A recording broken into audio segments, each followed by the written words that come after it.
Welcome to This Week in Heresy, episode 36, Breaking Our Lenses, with our guest, Xochiquetzal Duti Odinsdottir, recorded on location in Oakland, California.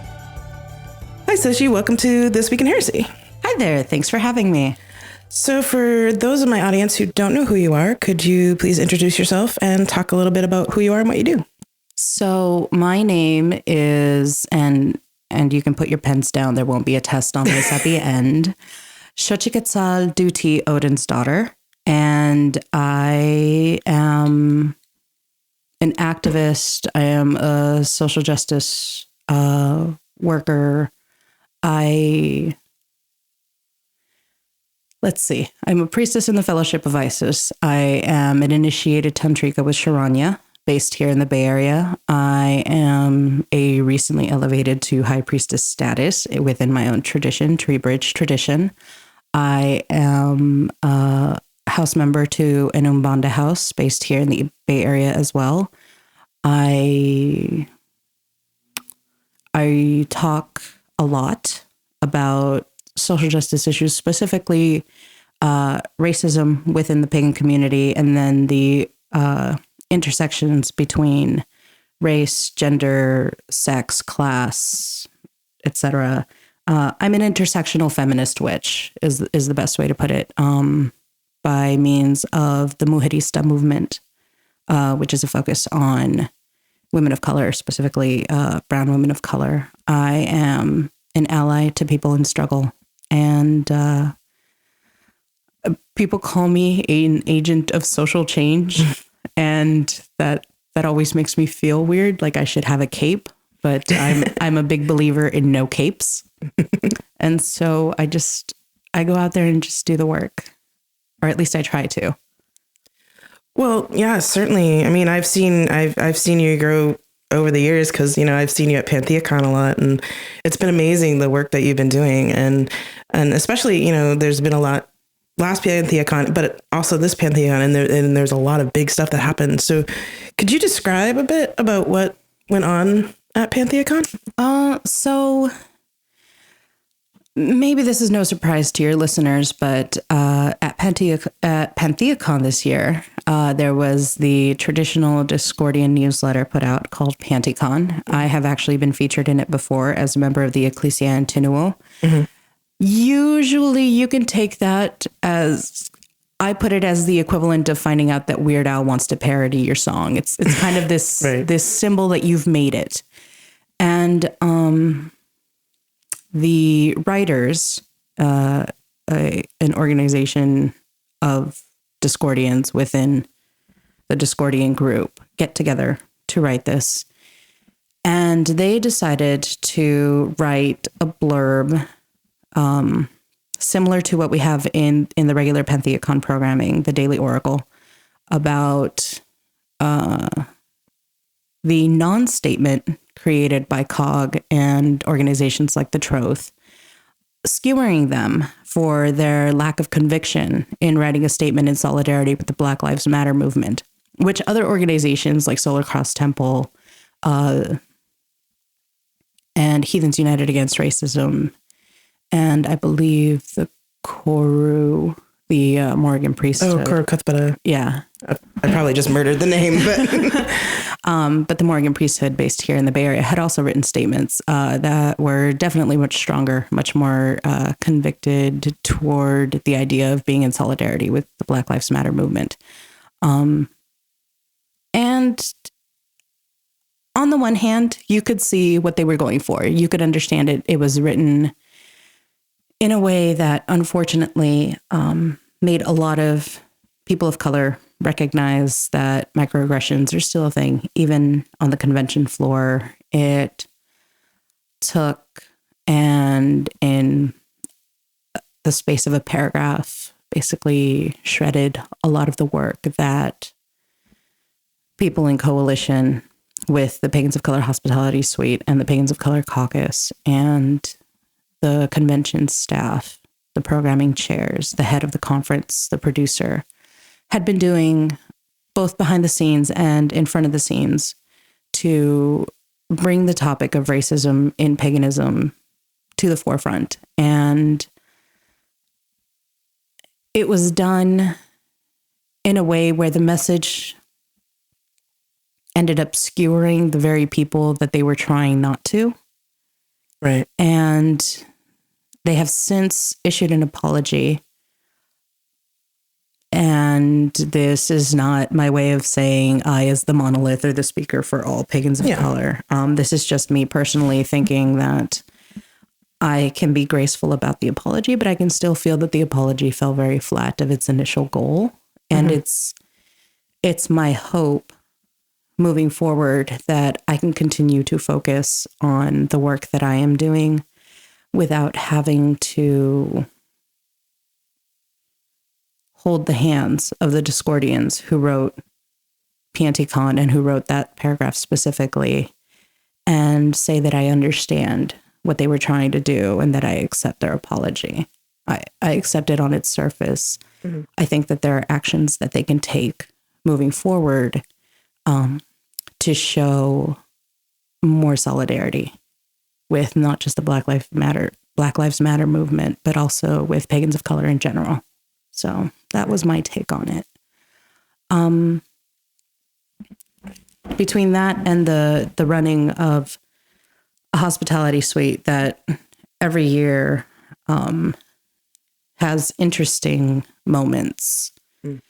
This year, definitely in the hospitality suite, the Pagans of Color hospitality suite, there were a lot of very unsure and kind of combative moments with white pagans coming in and asking things like, "Are my kind welcomed here?"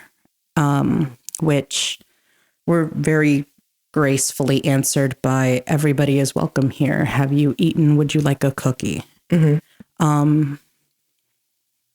And the quiet moments of silence at the, I guess they were surprised that we would answer so positively to them, mm-hmm. to the sitting down awkwardly and having a cookie and then not engaging in conversation and leaving. Right. To people, seeing the sign on our door and saying things or muttering things like, "Well, white's a color," and then just walking off, or making jokes about being redheaded and gingers are a color and walking off, to just muttering racists under their breath when they saw the sign and then just stalking off and not bothering to come in. But that's almost something that the coalition that helps with the suite kind of has learned to take in stride, mm-hmm. because we try to make it clear that it's a hospitality suite. It follows the rules of the convention. We say specifically when we are closed or are only open for pagans of color specifically. And this year we had that, as we've had every year after the caucus, so that if we feel we want to continue the conversation, then we can do it in the hospitality suite. Right. Because we can't take up more time in the rooms for the conference itself. But this year, with the printing of the Pantycon, I was having a kind of informal gathering in the hospitality suite. We had an informal gathering at 5 p.m. At about 6 p.m, a little bit before 6. Jamie, the head of programming, mm-hmm. came to me. Yeah, she's amazing. She's a trooper. She really is. And you do a lot of work, and you don't get enough credit or appreciation mm-hmm. for it. And so thank you. Yes, so thank you very much, Jamie. She was awesome when we did the gender work back then too. Mm-hmm. It was just like, we love you. We'll just say that. We love you. Yeah. Lots of people love you. Yes. But she came to me and pulled me aside and told me about what had happened. And I lucked out in that 2 of the other organizers for the suite were there at that moment. So it was possible for the 2 of us, for the 3 of us, to get together and talk about the situation that had arisen with PantyCon, send a text message to our fourth organizer, and coordinate everybody to get together so that at 7:00 when Crystal Blanton and the Emanian Press, I think it's Emanian. Yes. I'll have to double check. So many names have floated by in my head the last couple of days about books. Right.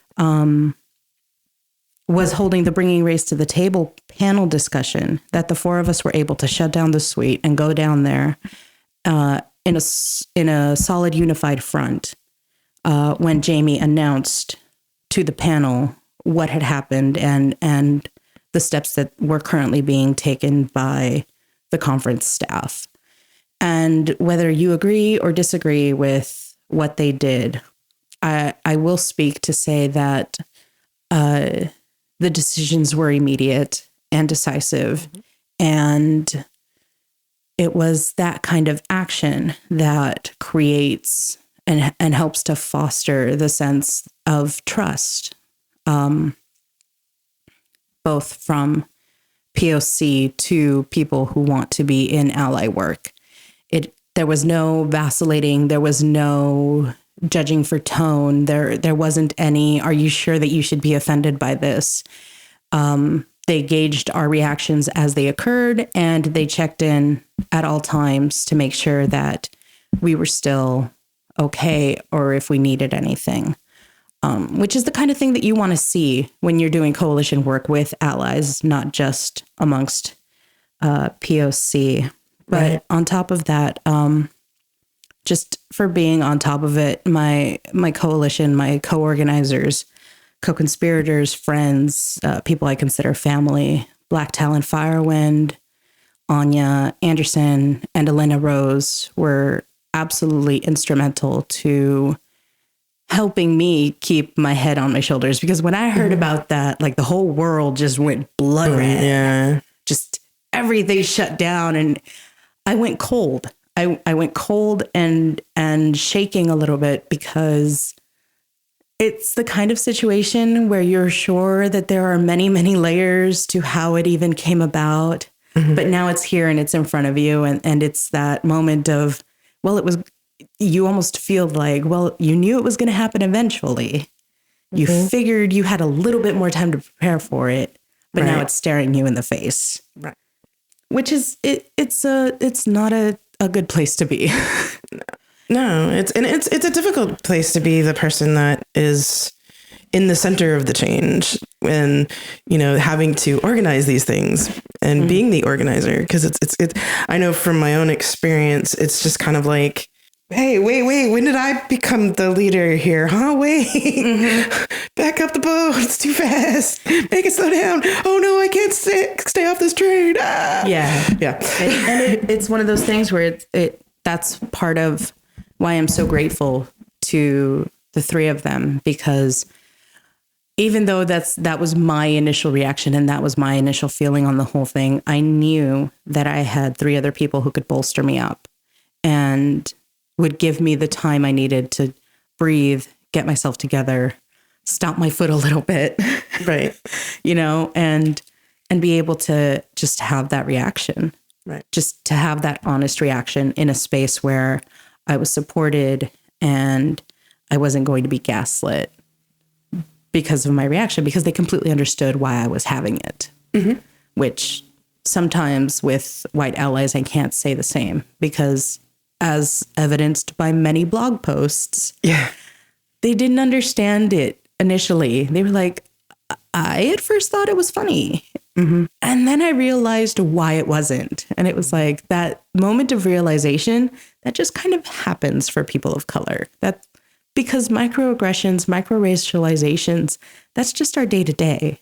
So when somebody decides that the Black Lives Matter movement and people's remarks about it are something that they can make light of, to a person of color, that's just status quo, because we live our life knowing that there are people out there who think we're a joke. And it's like that dawning realization that white allies have. And then all of a sudden they're like, now I see it everywhere. Now I see microaggressions and I see how they add up and how they stack up. And it's one of those things where it's like, it's okay. I know it's okay. You build a thick skin about it because you don't have a choice. Well, and actually the way I learned about that, not only going to the church that I go to, City of Refuge, UCC in Oakland, but the other way I learned about it was because my wife is transgender. And there's a lot of parallels there and a lot of the similar kind of microaggressions, and let me tell you, one of the first times where somebody overtly went after my wife in public, and I was just kind of like, let mama bear loose, but, and she's like, Gina, that happens all the time. And I'm like, but it's my wife. But it really opened my eyes. And then, in talking with a lot of the members of my church, it's like, wow, I didn't know. And, growing up, you don't know. Yeah. If you're a white person in this country, because, our communities are pretty segregated.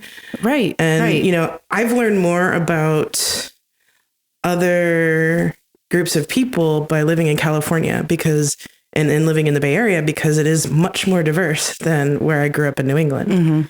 And it was weird because I remember I have a very clear thing that really kind of brought stuff home to me.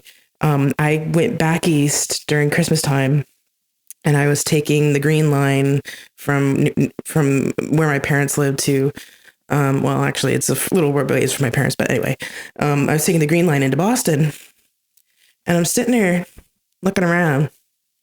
I'm going, it's full of white people. This is not right. This is not okay. And it freaked me out. And I'm just like, God, we're so messed up. Well, I mean, you look at economic data and you look at social data and you look at things like large city populations, and you realize that, as you were saying, the Bay Area is a bubble. And to step outside of it is to suddenly see how stratified major metropolises are. In the last couple of years, there was a study done on the majority population in Detroit and the economic disparity, the income inequality in Detroit. And it was staggering to me, because what was basically happening was the income gap was so huge that the city was just naturally segregating itself because you couldn't afford to live anywhere but in this area. And it was everybody else who was living in other places. And so it was just this little codified kind of thing where the numbers were just kind of giving themselves confirmation bias. And if you were a resident there, it was confirmation bias.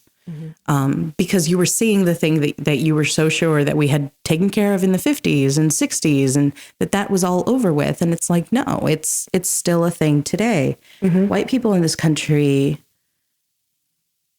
have to have the wool pulled off their eyes almost brutally sometimes before they are able to say, oh, this is a problem.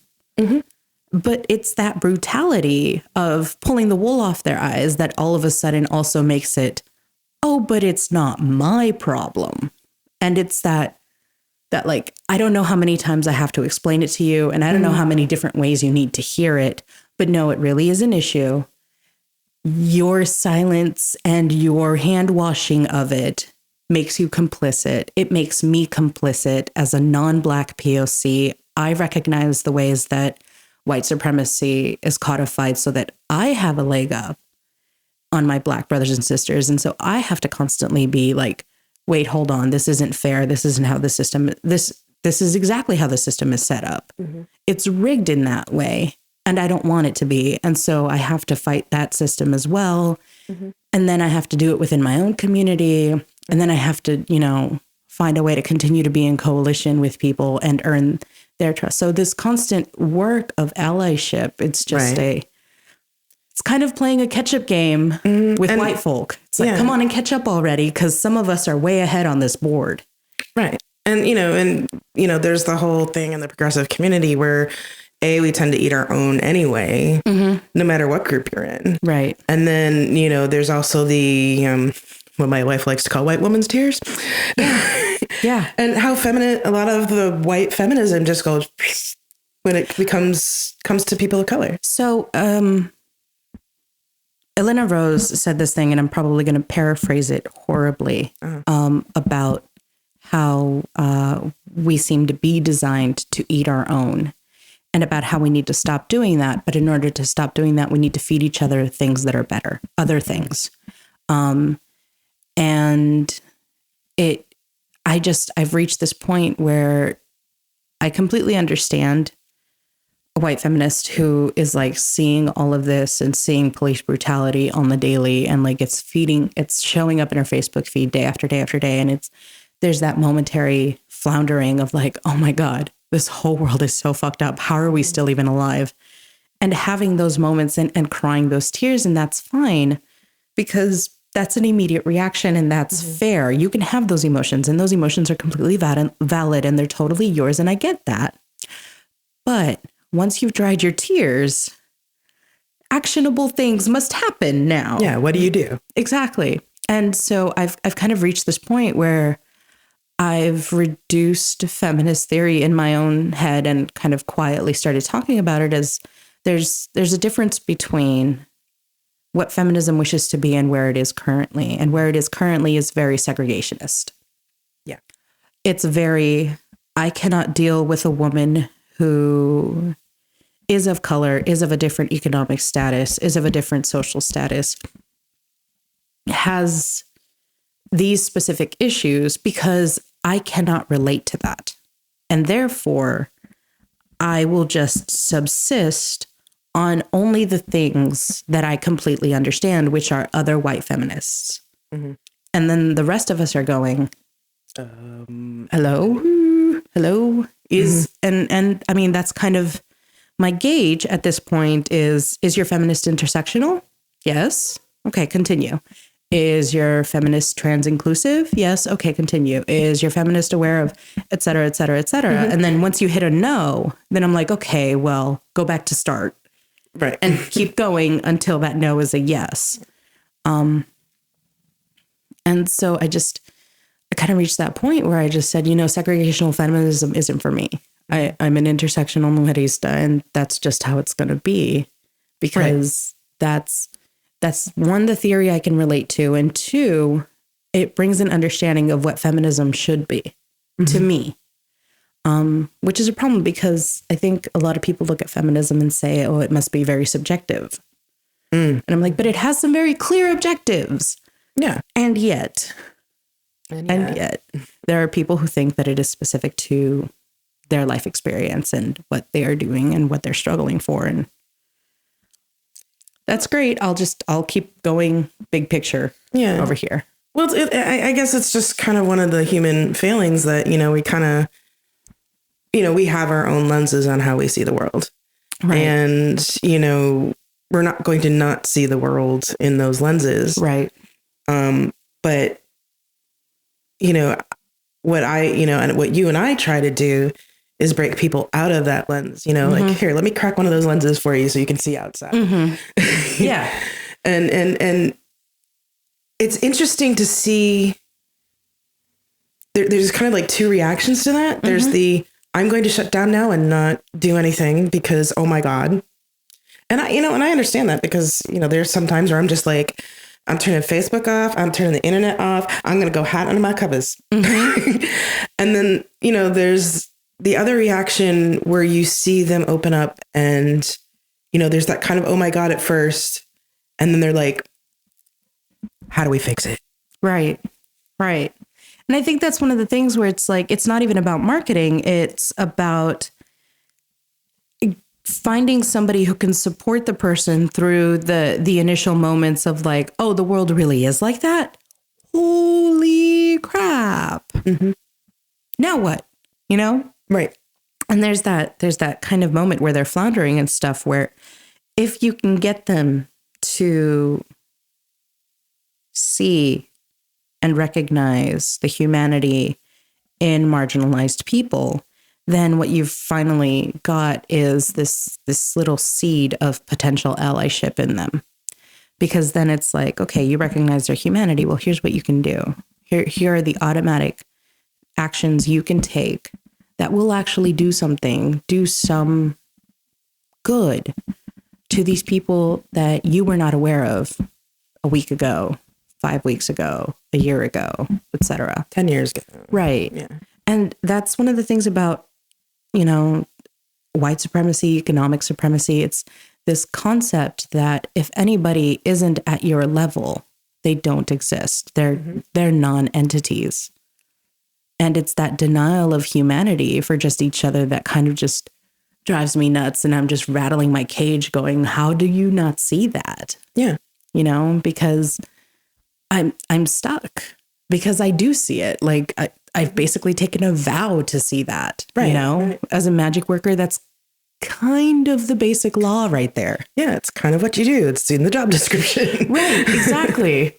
But there are so many people and so many things that just, they refuse to believe privilege exists. And once they do believe that privilege exists, they're not the ones who have privilege. And then all of a sudden, well, privilege does exist and I do have some of it, but I can't possibly have all of it. Well, I grew up poor and I didn't have anybody helping me do anything. Right. It's not the point. Exactly. And it just kind of comes down to this whole, your having had these experiences are just anecdotal evidence. It's just another set of data points. I had these experiences with this community. That's my data point. And there's this clear thing where it's like we're telling each other our stories, but we're not actually listening to the morals underneath. And that's one of the things that can be problematic. It's how do we get past where we're just talking and telling stories to let's build something. Let's actually do something together to alleviate the situation. Well, do you think it's because, as my wife continually reminds me that U.S. culture is kind of weird because, she grew up in the UK. So, and in fact, it's been a very strange trip for her to see the face of racism in the U.S. and how different it is than what she has seen in the face of racism in the UK. And, she's like, it's just so deep here. And it's so, I think the best way I've heard her describe it, I think, is that it's just kind of so ingrained that she's amazed that people don't see it. So one of the thoughts that's been kind of bandying around in my head since PantheaCon is this kind of idea that ties into how generational trauma plays out. And right. The idea that marginalized peoples, marginalized communities, specifically Black and Indigenous POC, have within them codified down to the bone level the pain and the trauma of the Middle Passage, of trying to survive, coming to the States, not as Africans, but as slaves, of arriving in the Americas and being put to work in strenuous conditions that ended up just breaking backs and killing them by the droves, right. Being driven out of their homes, being killed by communicable diseases they had no immunities for. And something that kind of stuck with me that I've just been sitting with for a while now is the idea that is the sacrifice that we gave. Those are the blood that ran from that. That is the sacrifice that we have fed this land with. And these are the fruits of that sacrifice. And how you respond to that and how you deal with that tells me whether or not the sacrifice was received. And I think that all of the issues that are coming up, all of the new ways that they keep coming up to the surface and then they keep manifesting are just more and more the reciprocity of that gift, quote unquote, that we have given the land. And the more I think about it, the more it's like that gift was rejected. And we keep trying to feed it back to the land, trying to hope that it'll take it. And the land keeps spitting it out. And the land will keep spitting it out until we offer better food, until we offer it something it wants. Right. And it's just, it is that kind of veiled ignorance in that refusal to see the problem for what it is. And it just keeps coming back and keeps being harped to me. And I keep dreaming about it and seeing it and thinking about it when I should be like thinking about something else. And it just keeps coming back to me that the sacrifice has been rejected. Mm-hmm. And like, I have, I'm Mexican born here in the, to Mexican parents here in the US, but I know my history. It's a fairly bloody one. Yeah. And sacrifice was, in some of the cultures was a kind of a daily thing. It subscribed and inscribed what the culture was there for. And to think of a rejected sacrifice kind of makes my heart hurt, because that means that you dishonored not just the sacrifice, but the thing that you were sacrificing to. So this land is very dishonorable. It's very dishonored. And it's on each of us, I think, to sit down and figure out how to fix that, how to create an honorable offering in a way that it will be accepted. And I think that that's part of the work of coalition building and just doing the work of allyship, not just wearing the label. Absolutely. And, I was thinking as you were talking about that, I think, being both witches, we know that blood magic is excessively powerful. Mm-hmm. And, I can go on about certain things about blood magic, but, when you were talking about that, I was thinking, the blood that was shed keeps bringing this up.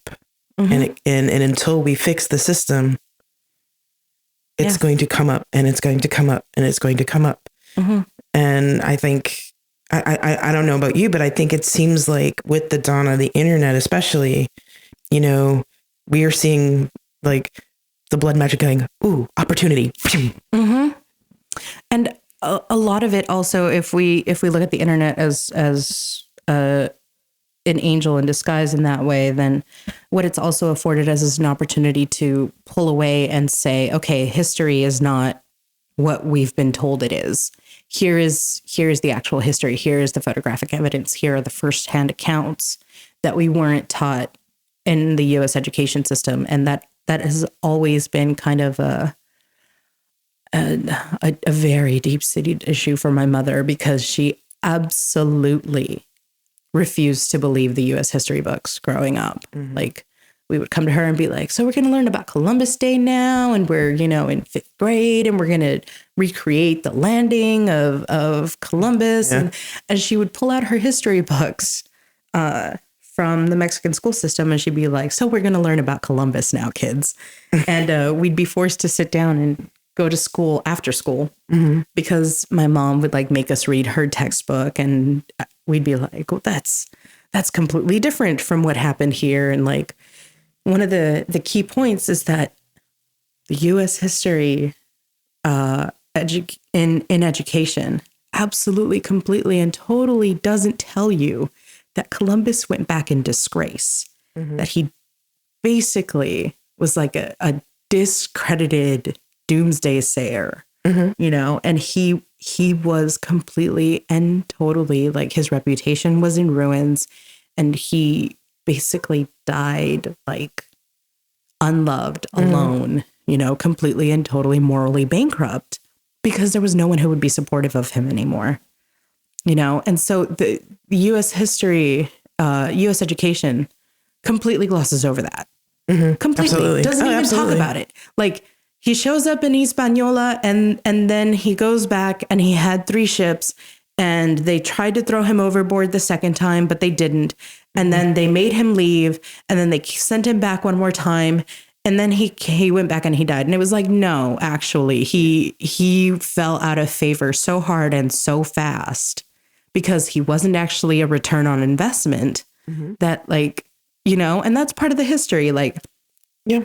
as anthropologists and cultural sociologists and archaeologists start looking into Latin America, they're like, okay, so this landmass that we know of as North and South America, trade routes were much more extensive, and we still have no idea what the upward limit of the number was for the population that used to be here. But you can pretty much bet about 90% of them died before the Pilgrims landed. So it's like, even before white people set foot in America, like officially with like the Jamestown plantation and, you know, foundation and all of that. Right. Even before that, already upwards of 90% of the population gone. That's why a lot of the history, when it's described as barren, save for these rocky formations that were homes, are so confusing to historians, because they're like, those rocky formations were homes. Like, I don't see how you could see them as anything other than that. But that's because there was nobody around anymore. There was nobody populating them. So, you know, people show up off the Mayflower and they're like, these are lovely. Hey, What the hell are you? Yeah. Like, We're starving. Oh, well, here, we'll help you out so that you don't all starve. What, where's the reciprocity? Oh, death. Lovely. Yeah. Here, let's kill you all. That's perfect. Yeah. Well, you know, it's the, you know, history written by the victors problem. Yeah. Which sucks. Yeah. Because, you know, it took a lot of doing, I know for me, to find that. And I luckily had a really awesome history professor in my college days who made sure that we got the rest of the story. And, you know, it was another one of those things where it's like, I knew there was more. And, you know, I was really glad for this professor to do that. And I made sure to take his class because of that. But, you know, it's really sad to think that most of the people in this country don't get that history.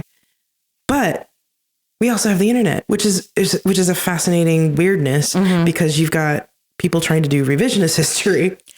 Yeah. But then you can also find out all of this stuff that you were talking about. And I don't know, it just seems like there's an emergence happening. Like we're in a transition time.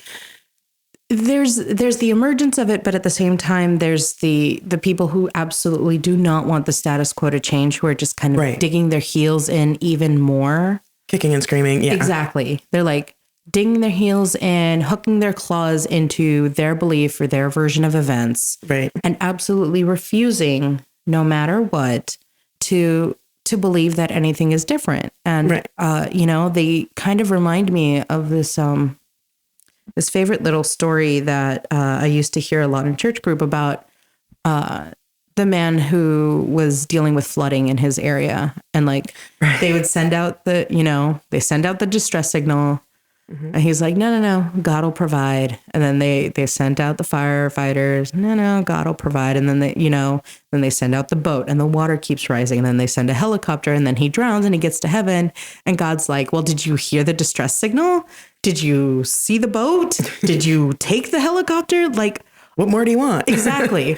And it's just, they are the people who absolutely believe that it's in some way, shape, or form, things will take care of themselves, even though all of the solutions are being presented to them. And it's disheartening, but at the same time, it makes it really easy for me to say, this person I can work with because they truly do want to try and change. This person absolutely doesn't want to. And I don't have time or energy for that because I need to focus on the people that I do need to take care of. I need to focus on the people that I'm trying to build a coalition with. I need to focus on the allies. I need to focus on, you know, the POC who need the space that I help create. They are the ones who get my energy, not the person who's digging their heels in. Someone who has the time to go and deal with the person digging their heels in is more than welcome to go do that work. I have other work. Yeah. And, you know, and there's also acceptance that there are probably going to be some people that you're just not going to reach. Yeah. Yeah.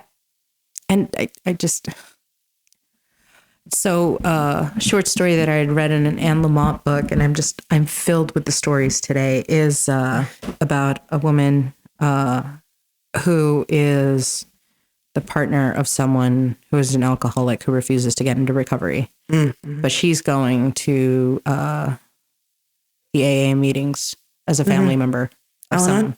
Mm-hmm. And she relates the story about how every time that her partner goes and has a drunken tirade, they end up drunk and passed out on the lawn, and she'll go and drag him in so that the neighbors don't see him out there in the morning. And finally, another woman at the meeting just kind of turns to her and says, you have to leave them where the good Lord flang them. Sometimes you just have to let them be seen by the neighbors. Yeah. And in far less proper parlance, sometimes you have to just let people show their ass. Yeah. You have to let them show how absolutely idiotic and stupid they sound, and how backwards and how unwilling to change and how difficult their stance is.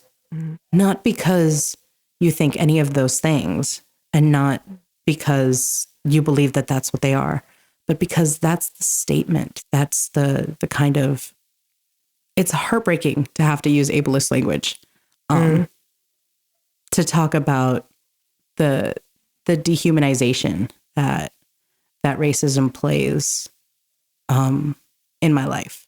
Mm-hmm. Because I don't have any other words for how absolutely pervasive it is. Because it's such an unnecessary stance to take in life. It's of all the ways of being that we have in the world, of all the ways of being and knowing not just each other, but ourselves, it is the one that is the most inimical to the idea of we are all one. Yeah. Or we are all capable of being in union with each other in a way that creates community. I hate having to use ableist sounding language, but I don't. Every time I think about racism, it's such a. No, it's. There's a certain amount of understanding that I have. And what I usually tell people is like, listen, there are certain things I will never, ever truly understand because I am not a person of color. I am not, I'm a cisgendered woman, mm-hmm. I'm a queer woman. There are certain things I just won't fully and completely understand because I am not that. However, I do have empathy, and I'm looking around the world at what is going on. And it's like, there's sometimes where you want to pull your hair out. And being a biochemist, former biochemist, mm-hmm. I used to study genetics, and it's just like less than 1% difference between your DNA and my DNA. Mm-hmm. To me, and, this is kind of some of my growing up thing, is like, I'm not any better than you are. Mm. We're both human beings, and it may be simplistic. And I know it's simplistic because, society is complicated. But it always boggles my mind. It's just like, where the heck do these people come up with this crap? And then I read history and I'm going, oh. And, and then I just look at the way the systems are, and it's kind of like, people tend to, like we were saying earlier, people's like, oh, didn't we take care of this in the 50s and 60s? It's like, no, it never went away. It just changed and became something different. Right. And that, it became a movement that really affected the white moderate, because it was like, oh, there's no more fence sitting. I guess I can't just sit on the fence and watch the parade go by. No, of course not. Mm-hmm. And that's the other thing where it's like, you are more than welcome to tell me that you refuse to take sides, or that you don't let your religious faith or your practices inform your politics. And that's totally fine. But what you're showing me is you're probably not going to want to stand up when my back is against the wall, is what you're telling me. Yeah. Where if I need to seek shelter, or if I need to run somewhere, if my house ends up on fire, like, you're basically telling me that I cannot come to you for safety or security, that none of those things is actually being offered to me, because you're telling me that your faith won't inform your politics, as though you can somehow keep those two completely compartmentalized, and that will never. Yeah. But your faith tells you that you should also stand up to a Republican Congress that is trying to limit, women's autonomy. Exactly. Yeah. So your faith can inform you to write letters to your representative about this topic, but it's not willing to tell you anything about the things that matter in my life. Okay, got it. You keep on keeping on with that, and I'm just going to go the other way. I think it's impossible to not have your faith inform anything. It's back to the lenses again. Your faith is part of your lenses and how you see the world. So that always boggles my mind, because it's kind of right up there with I don't see color. Yeah. You should see the look on her face right now. It's priceless. But it just kind of like, you have to see color. Daggers. Yeah. You have to. You have to. It's a reality. You could be genetically colorblind. That is totally fine. But do you know what colors aren't affected by color blindness genetically? Skin tones. Yep. Your reds and your greens and your blues and your yellows can be affected by color blindness. Yeah. But the shades of brown that make up the entirety of human existence, not to mention the shades of pale that make up white people, right, not affected by color blindness. Yeah. That's like science. Like, that's basic science. Go read some biology and come back. Yeah. There was an article on Pathos about the dress, and I know you know what the dress is. Oh, the dress. Oh, God. That basically said what the controversy with the dress can teach us about PantyCon. And if you haven't read it yet, go and Google it. Forget who the author is. I literally just read it moments before Gina walked in the door. And it was great, because it was that moment of like, even if you can't wrap your perception around the idea that a dress could be both white and gold and blue and black, even if that is the case, you can still understand when people are telling you that that is their experience. It may not be your experience, but that is their experience, and it is no less valid. Yeah. But I think that's a hard concept for people to really grasp. Like, that to, and granted, I know a lot of the mathematical things. My wife is an engineer. So, we have kind of this mathematical understanding. Like, two different things can exist in the same space at the same time and not explode. Right, exactly. And especially when you think about, just in general within the human condition. I was an English major, so the human condition is my thing. But even within that, like, it is possible within two very different and disparate bodies to have a wealth of experiences and life knowledge that are completely and totally opposite each other. Right. It is also possible to have that when you have two bodies who look like each other. Yep. And that codification of like, well, this is a white man who was born in the 1400s and therefore has no clue as to my experience as a woman born in the 1980s. Who didn't know about queer theory until she came out of the closet, et cetera, et cetera, et cetera. Like, it is completely possible that both of us have that validity, because we're human beings and we each come from the time frame and we are informed by that. But that doesn't mean that his experience from the 14th negates my experience in the teens. Like, that's not, the two aren't contradictory to each other. They are ancillary in my head, because they're right next to each other. Like, it's just a constant succession of this experience, that experience, this experience, that experience. Right. Where do you see things going now? Because, we've had the Black Lives Matter movement. We've had Ferguson. We keep seeing police crap. We keep seeing the same broken system over and over. But it seems also that there's a lot more awareness now, and people are really, we've got a subset of people that are really starting to be like, yeah, this is really screwed up. Where do you see that going? Well, first off, I'd like to thank the Department of Justice for kind of shooting themselves in the foot by declaring that the Ferguson Police Department showed racial bias, but clearing Wilson of his death, like clearing him of any wrongdoing as a member of a racially biased police. Like,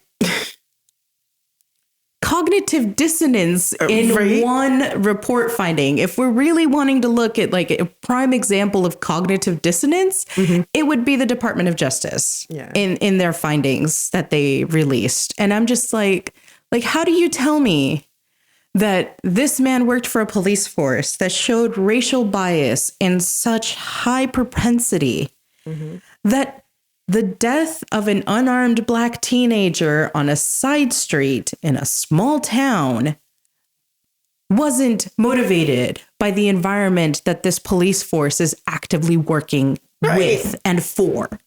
Right. Like, I read that and my brain broke a little bit. Yeah. And I just kind of sat back with that. And I thought, when the government itself is refusing to see the writing on the wall, then the people need to do something. The people really need to wake up. And that's what's happening, I think. And that's what's going to continue to happen is we need to is that there will be a continued coalition building, that on top of that, there will also be a kind of awakening of how white supremacy has affected coalition building amongst Black and brown and Asian communities.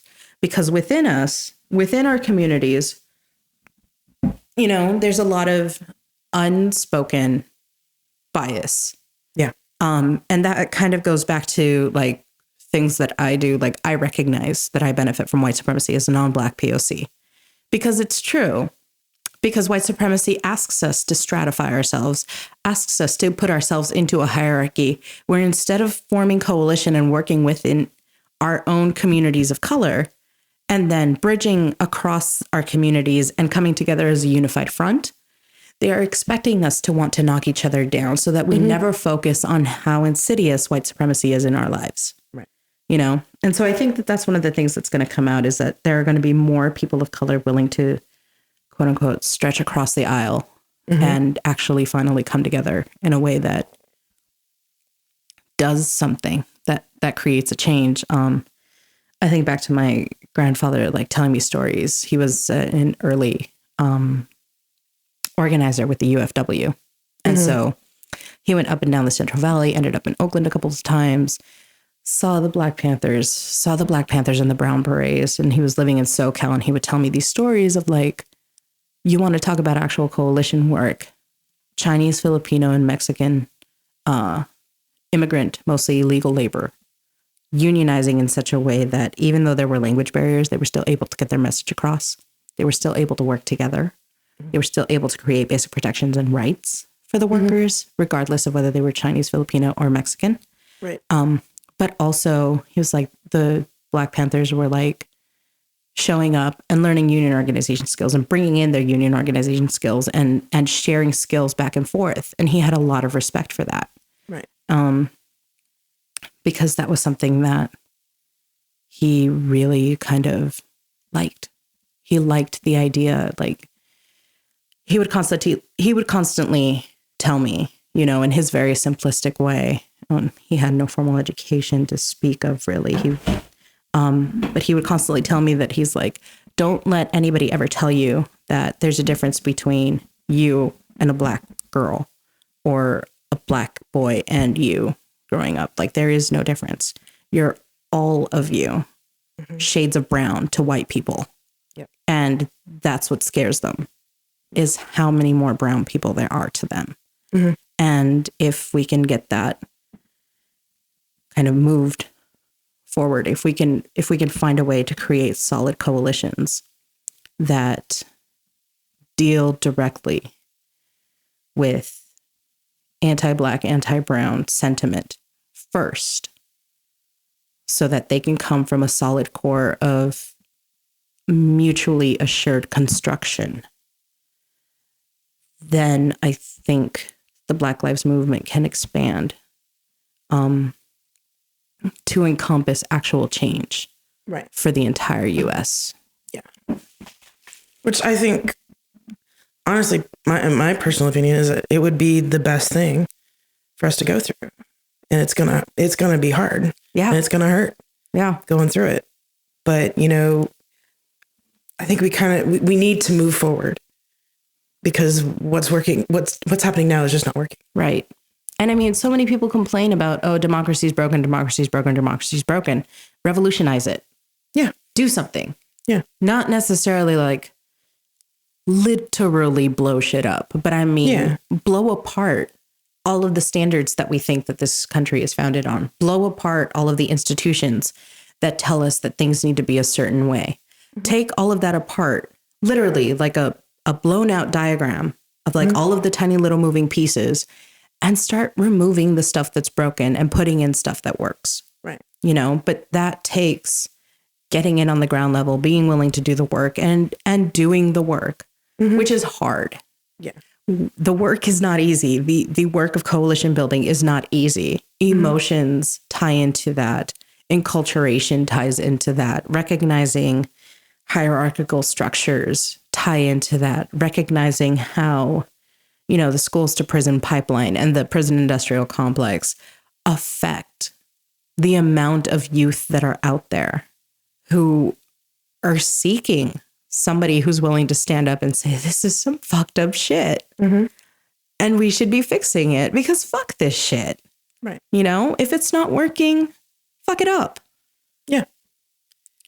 So to bring it back to PantheaCon and the pagan community, do you think this year did more of the lancing of the wound to open it up and to really let people see? I think it finally brought home in a very visceral way the things that happened to POC outside of PantheaCon. The way that I kept describing it to people was, before allies become allies, sometimes they spend a lot of time wanting to hear our stories and wanting to sit around with us and listen to all of the ways that racism affects our life. And, they want to hear all of those traumas, and they want to hear all of that pain and all of that sadness. And you know what? I'm done being that storyteller, because you just lived that experience with PantheaCon. You saw our faces as we talked about it. You hear it in our voices when we talk about it. You hear the disappointment, because at the end of the day, I wasn't so much angry with the Discordians. I was disappointed. And to me, that's a much bigger emotion to try and deal with than someone being angry at me. If someone's angry at me, I come from a long line of diffuse tactics, and you want to deal with that situation, and you want to try and bring everybody back down to calm. But in disappointment, you are calm. You've already had that. You've already had all those emotions. You've already been through the anger of the situation and of the incident. Now what you just are is it's just that I'm disappointed with the Discordians. I am disappointed that the execution on what really could have been a scathing remark about COG and the Troth and the pablum, because that's what it was, that they decided to give to pagans of color, missed its mark so badly underneath the surface.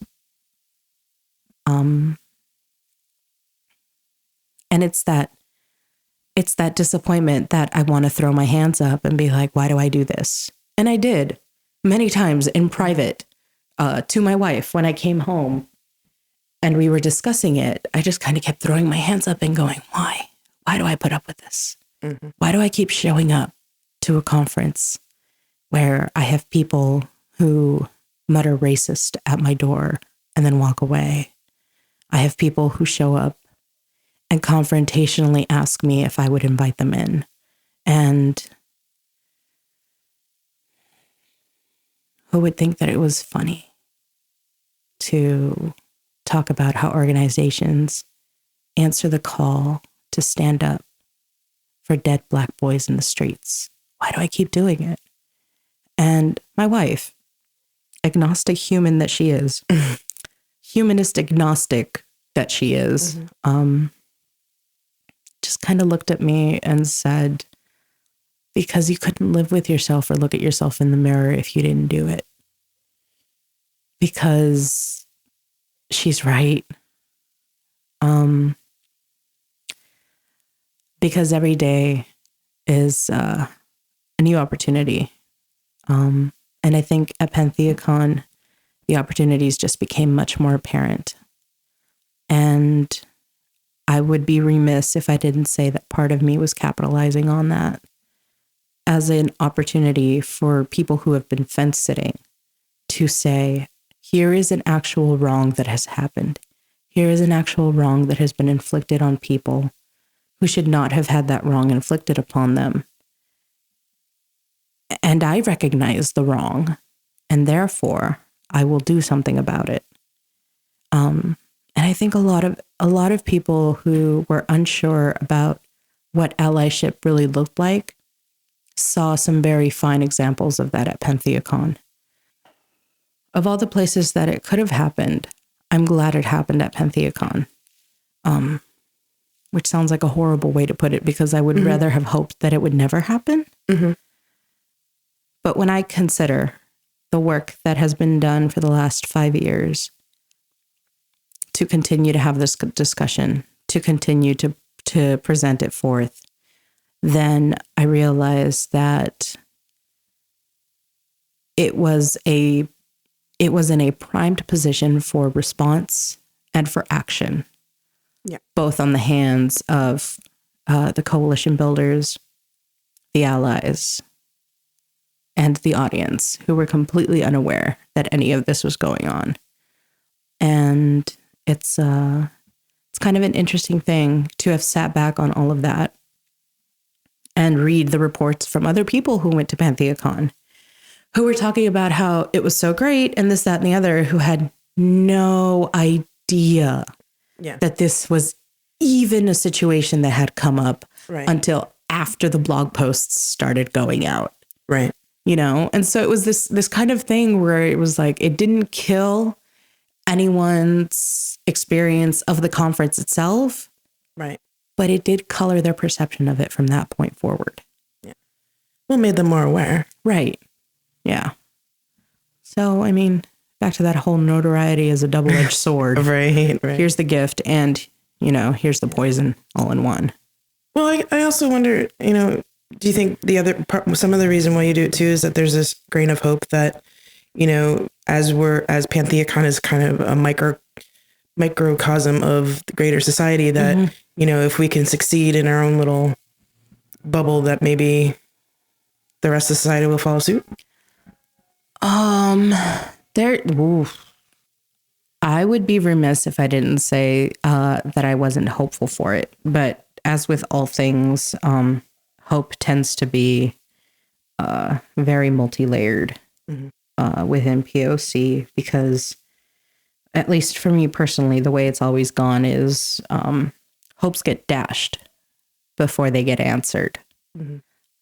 And that's a very difficult place to be in and to admit to, because so much of your life is spent in that frame of hoping for something. And too often, far too often, it ends up feeling like there was no point to that hope until at the very last moment when something good comes out of it. And so it's just, it's a Pandora's box, obviously. Yeah. It's the question of, even if hope were the last thing left in the box, would I want it? Would I reach for it? But I'm alleviated in a way at knowing that there are people out there who, when presented with so much glaring evidence, won't turn a blind eye to it. So I guess that's kind of backhanded hope. Maybe something. Yeah. It's something, I think. And I think at the end of the day, that's kind of what I looked at and said, well, more people are now aware of it and more people are talking about it and more people are realizing what it's actually like. So I will take that as a win. You know, at the end of the day, I kind of have to tally the books up in some way, shape, or form. And that's the best that I've got so far. Okay, well, thank you. And we're out of time. So if people would like to ask you questions or get in touch with you or, you know, read more about stuff you've written or what you do, what's the best way for people to get in touch with you or to find you? So my email address is contact@sacredprofanity.com. And that's usually the best way to get in touch with me. I would say Facebook, but Facebook took my name away. Oh, God. Yeah, I saw that too. And I was just like, oh, come on. Yeah, so Facebook is not a good way to reach me right now. My Facebook page, though, Sacred Profanity, you could probably message that and I would be able to do something with that. I'm not Googleable on Facebook right now. The one account that I do have with my paganish name is kind of a ghost account, as in I cross-reference it a lot from the account that I had been working on and with that got hit by the Facebook real names policy. Yeah. And they still won't give it back. I'm a published author under that name and they won't let me have it. So that could be in a whole other episode all by itself. Right. Exactly. And that's, you know, I try and live my life as authentically as possible, but I use my pagan name deliberately because my family is not too happy with my faith choices.